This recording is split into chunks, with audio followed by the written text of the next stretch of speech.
हम चाहते हैं कि पीडीपी हर एक घर में, हर एक मोहल्ले में, बिजबेहाड़ा में ही नहीं, अनंतनाग में ही नहीं, पूरे south Kashmir, north Kashmir, central Kashmir में जाए. So we are here just to, this is our first step towards that direction जारी. और आप जानते हैं कि कोई भी जो जमात होती है उसका अपना एक सियासी सफर होता है, हमेशा आप टॉप पे नहीं रहते हैं.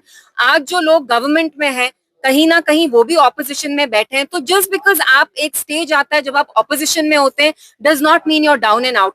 अगर हम पीडीपी की बात करें तो जब भी हमने एक बहुत स्ट्रांग रोल प्ले किया है वो हमने ऑपोजिशन में प्ले किया. अगर आज हम ऑपोजिशन में हैं तो we will continue to play the role of a constructive opposition. और आप जानते हैं लोगों का जो भरोसा है वो पीडीपी में ही है.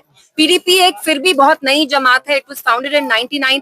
फिर भी आप देखिए how well it's done over the years. एक बहुत शॉर्ट स्पैन ऑफ टाइम में it has achieve considerable success. So yes, I admit इस इलेक्शन में we did not perform well, but हमारी यही कोशिश है कि इंशाल्लाह we reach a pinnacle, you know, and we reach great heights again.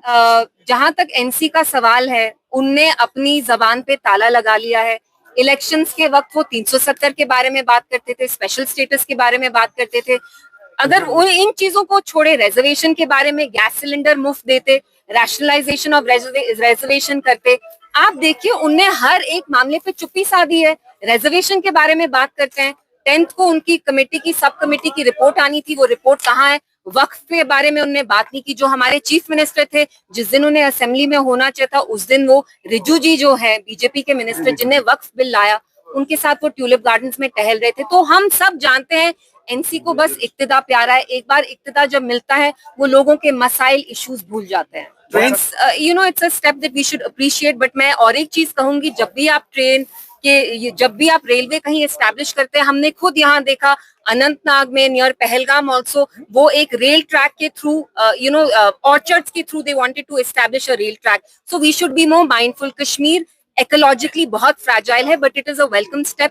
वो यहाँ आ रहे हैं, आई थिंक उनको पिछले महीने आना था बट तब वो नहीं आ पाए. So it's a welcome step. But ये जो ट्रेन शायद इनॉग्रेट हो रही है, उसका जो सफर है वो यहाँ के पैसेंजर्स के लिए बहुत इनकन्वीनियंट है, क्योंकि शायद उनको कटरा में उतर के उनकी कुछ सिक्योरिटी चेक वगैरह होती है, कुछ लॉन्ग डिले होता है वहां 2-3 घंटे का. So these are things that should be looked into. सबसे पहली चीज, जब पीडीपी की सरकार भी आई, मुफ्ती साहब जब चीफ मिनिस्टर थे, उसी दौर में जो हमारे जो पंडित्स की कॉलोनी बनी इवेंचुअली 5-6 साल बाद, उसका जो फाउंडेशन था वो मुफ्ती साहब ने स्टार्ट किया. तो हम बोलते ही नहीं है, जब हम इक्तिदा में आए हैं हमने अपने कश्मीरी पंडित जो कम्युनिटी है उनके लिए काम भी किया. तो जो हमने हाल ही में लेटर दिया महबूबा जी ने एलजी साहब को, I think it's a great step, क्योंकि जो कश्मीरियत है it is incomplete without a Kashmiri pandits. 12 साल रिवाइंड क्यों, टाइम ट्रैवल क्यों करते हैं? आप आज की बात करिए, आज जो सरकार इक्तिदा में है, आज जो एनसी इक्तिदा में है, 50 एमएलए होके भी बीजेपी का वो दरवाजा खटखटा रहे हैं. आप हमसे क्यों सवाल करते हैं? हमारी सरकार तो 11 साल पहले बन के आके चली भी गई. जी, नेहरू जी को कसूरवार ठहराती है, वैसे ये एनसी का राग अब वो रखते हैं कि ये सारा जो भी हो रहा है पीडीपी की वजह से हो रहा है. लेकिन मुझे एक बात बताइए, 7 महीने हो गए इनकी सरकार को आए हुए, ये कर क्या रहे हैं?